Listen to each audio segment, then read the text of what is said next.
I was 33 years old when I was diagnosed with ADHD, but I think I always knew something was a little bit off. From the countless report cards I came home with saying I was a distraction to the other students, to the dozens of debit cards I've lost, and to those lingering thoughts that I just wasn't smart enough to go back to school. But I never really went looking for answers, and I never went to my doctor to ask. My life-changing diagnosis came in part due to TikTok. Why do we people who have ADHD like me interrupt so often, so frequently, so incessantly? A video popped up. A woman talking about losing her keys, losing track of time, and getting distracted by sounds. And I thought, wait a minute, that's me. One video turned into 10, then 20, then a rabbit hole that changed everything for me. People who are neurodivergent have spent a lot of time in their life trying to fit in, aka masking. But this isn't just my story. So many Canadian women, especially adult women, have had their social media algorithms lead them towards these long-awaited answers. And it's led to significant changes in their lives. So what is it about TikTok specifically that has resonated with so many women? And what's the effect of having an answer after so long? ADHD is one of the most common neurodevelopmental disorders of childhood.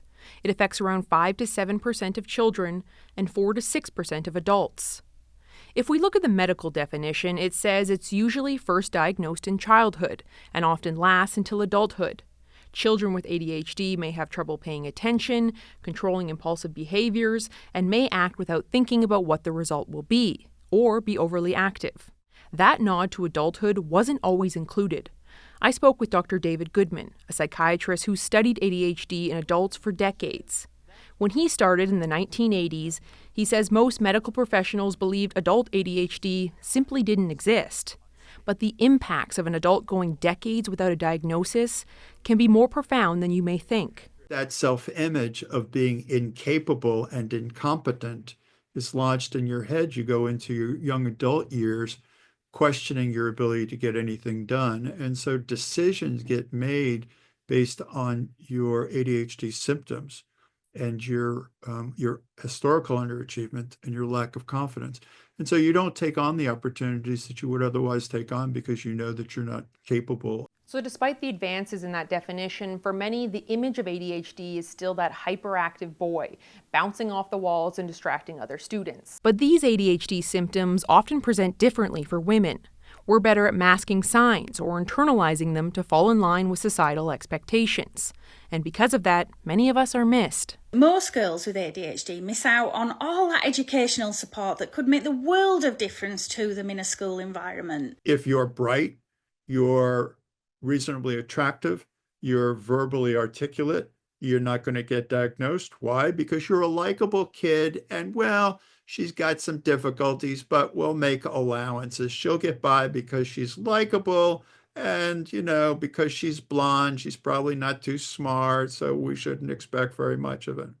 Which goes to another issue, and that has to do with sexism in diagnoses. The women who shared their stories with me have spent the last 3 decades navigating the impacts of being mislabeled. No matter how much I tried, it was still just not going to be good enough. And it just sucks to going through like schooling and whatnot and maybe having to not be in certain classes because you don't have the grades to do so. But yeah, it just negatively affected a lot of my life. Or being a misfit. I had a hard time fitting in and like going to school, and I had a hard time with not eating certain foods and being a very picky eater and not being able to wear certain clothes all the time. But no one ever really thought anything was wrong. Or being misunderstood. I was really bright, got really good grades. My brother had ADHD and he was bouncing off the walls. That got picked up really easy for him. Nobody ever had a concern about me. Despite all that, these women found ways to be successful in their lives, becoming mothers, buying their own homes, graduating, and having careers. But always with that feeling of being perpetually limited by a brain that doesn't always do what we want it to. Until the world changed, and a worldwide pandemic put our health front and center. China has identified the cause of the mysterious new virus, coronavirus. The year was 2020. The COVID-19 pandemic shut down the world. Stuck at home, all sense of structure disappeared. That isolation had us turning to social media for connection. Okay, I'm bored in the house and I'm in the house bored. That's when the app TikTok exploded. It quickly became the most downloaded app in history, with well over 2 billion active users. Many women, including me, found themselves at home, isolated with extra time on our hands and the ability to scroll for hours. That's when TikTok's powerful algorithm started delivering video after video of ADHD-related content. 3 things you won't believe are related to ADHD. I'm scrolling through TikTok with my partner, and then I was like, okay, call me crazy, but this looks like me, or at least a sign of it. And then it kind of triggered my head to think, maybe I should look into this again. Thousands of videos began popping up, people from all over the world openly talking about their symptoms and struggles. It broadened the definition of ADHD. And suddenly, for many women, there was a light bulb moment. It was crazy to be watching these things and be like, wait, what? That's ADHD? Or wait, what? Like, people do that? You know, or wait, what? That's not normal? Like, not everybody is doing that? It was like looking in a mirror, and suddenly more and more content with the ADHD hashtag began popping up.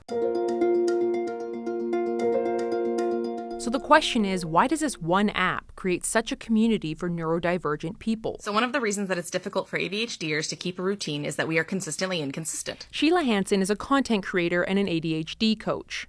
She started posting on TikTok in early 2020, drawing from her background as a special ed teacher and her own struggles with ADHD.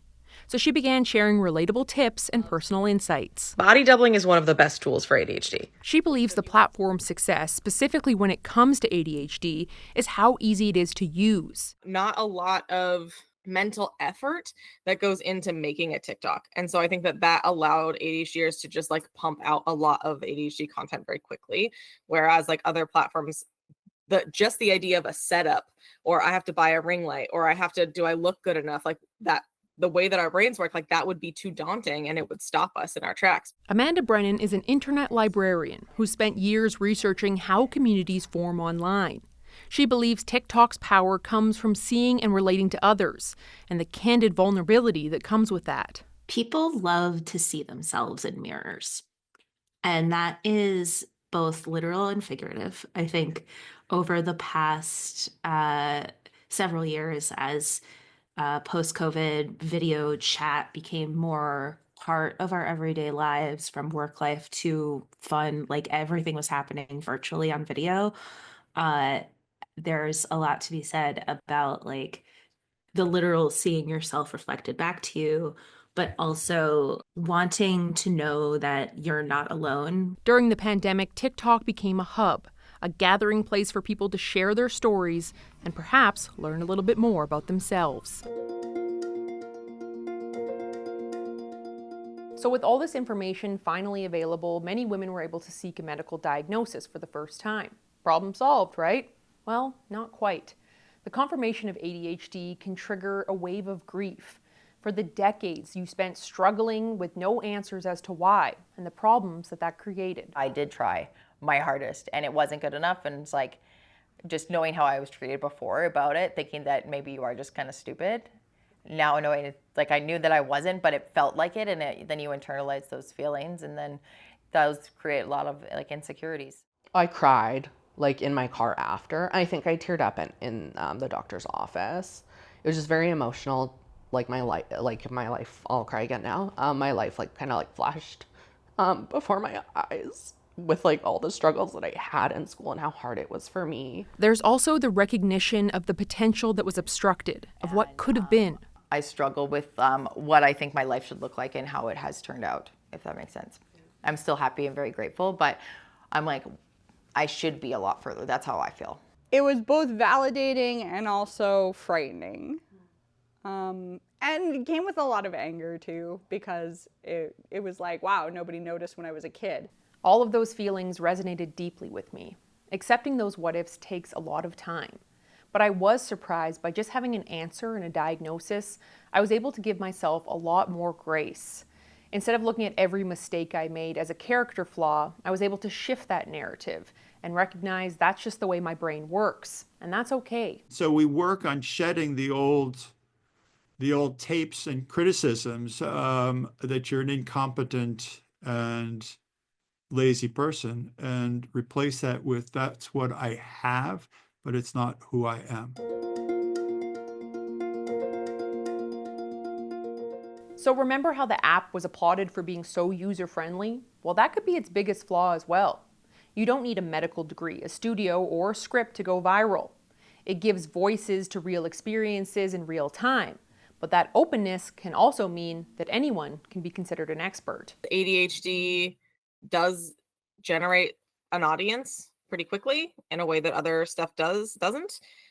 There are a lot of people who are switching from being clothing content creators or perfume content creators or whatever to ADHD for the views, and they're not invested at all in the community. The ADHD hashtag has over 11.4 billion views and more than 3.3 million posts. It's helped millions discover relatable stories and overdue answers.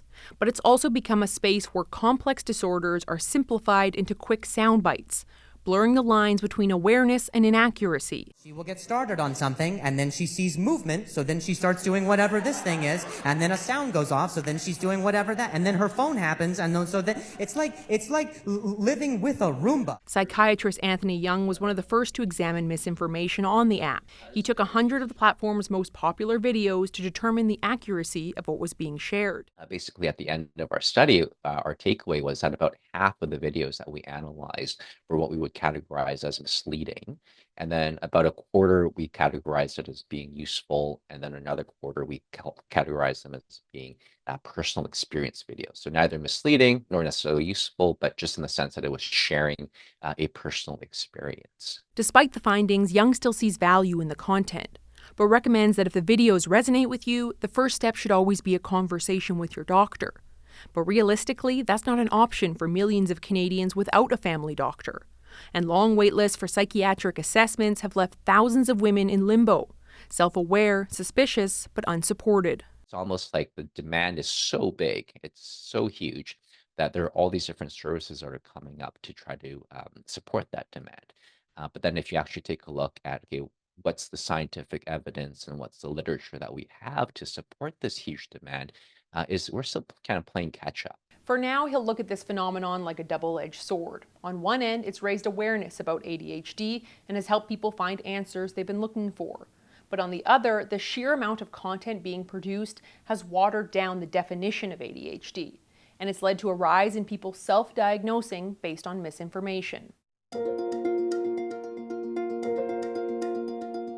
For decades, many of us thought we were the only ones. Too stupid, too scattered, too sensitive, too forgetful. We learned to mask, to compensate, to compromise our lives. Then, one day, something shifted. We opened an app, and suddenly thousands of voices were echoing our thoughts and putting a name to our struggles, reminding us that we're not alone. I can give an answer to a question, or if it's like assumed, it's like, oh, that's just my ADHD. And it's not just a trend. I mean, it's probably trending right now on TikTok, but it's just, it gives me a lot of validation to be able to speak on who I am, more of who I am as a person.